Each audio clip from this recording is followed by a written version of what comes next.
जो जन्मा है उसे एक दिन मरना ही होगा, चाहे वह मनुष्य हो, देव हो, पशु हो या पक्षी।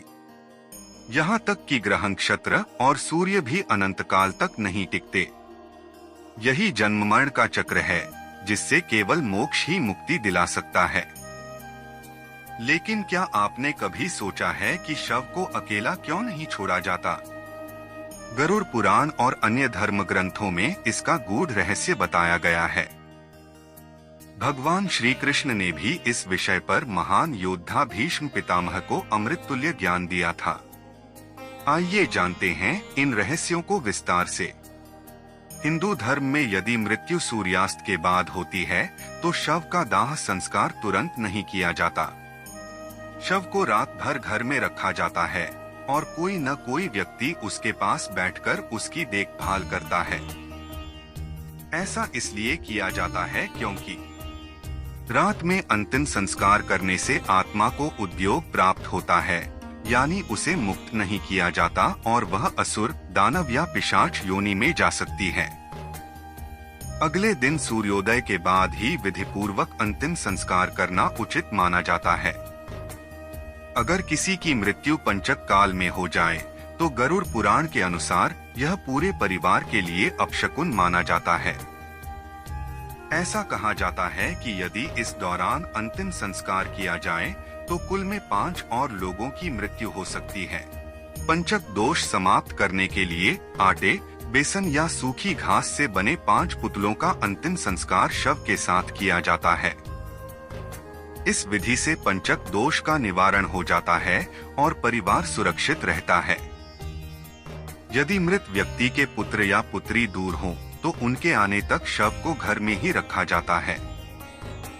ऐसा इसलिए किया जाता है क्योंकि गरुड़ पुराण में कहा गया है कि पुत्र या पुत्री के हाथों अंतिम संस्कार होने से आत्मा को शांति मिलती है।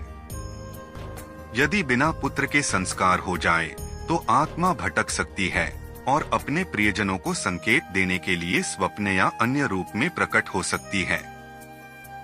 महाभारत के युद्ध में जब भीष्म पितामह को बाणों की शैया पर लिटा दिया गया, तब उन्होंने अपने प्राण त्यागने से पहले भगवान श्री कृष्ण से एक महत्वपूर्ण प्रश्न किया। भीष्म पितामह धीमी गंभीर आवाज में, हे केशव, मैं युद्ध में पराजित हो चुका हूँ, मेरा शरीर क्षतविक्षत हो चुका है, फिर भी मेरी आत्मा इस देह को छोड़ क्यों नहीं पा रही?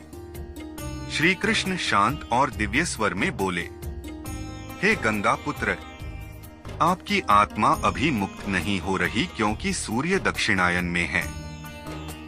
जब तक सूर्य उत्तरायण नहीं होता तब तक आत्मा को उच्च लोकों की प्राप्ति नहीं होती। यही कारण है कि आपने अपनी इच्छा मृत्यु के वरदान के कारण देह नहीं त्यागी। यही कारण है कि भीष्म पितामह ने उत्तरायण के आगमन तक प्रतीक्षा की ताकि उनकी आत्मा अधोगति को प्राप्त न हो और वे मोक्ष मार्ग की ओर बढ़ सकें। गरुड़ पुराण के अनुसार जब तक शव का अंतिम संस्कार नहीं होता तब तक आत्मा आसपास ही रहती है। इसलिए शव को अकेला नहीं छोड़ा जाता। रात्रि में शव के पास नकारात्मक ऊर्जाएं सक्रिय हो सकती हैं। कुछ आत्माएं अन्य शरीरों में प्रवेश करने की कोशिश करती हैं, जिससे परिवार को परेशानी हो सकती है। इसलिए शव के पास दीपक जलाकर रखने और भजन कीर्तन करने की परंपरा है। अंत में शव को अकेला न छोड़ने के पीछे और भी कई कारण हैं।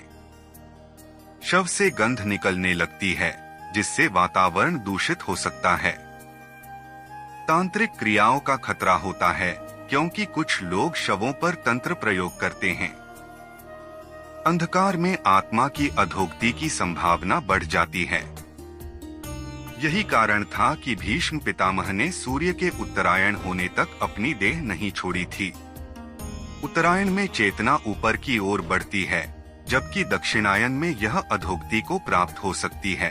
तो दोस्तों, अब आपको समझ में आ गया होगा कि गरुड़ पुराण में शव को अकेला न छोड़ने के पीछे कितने गहरे कारण बताए गए हैं।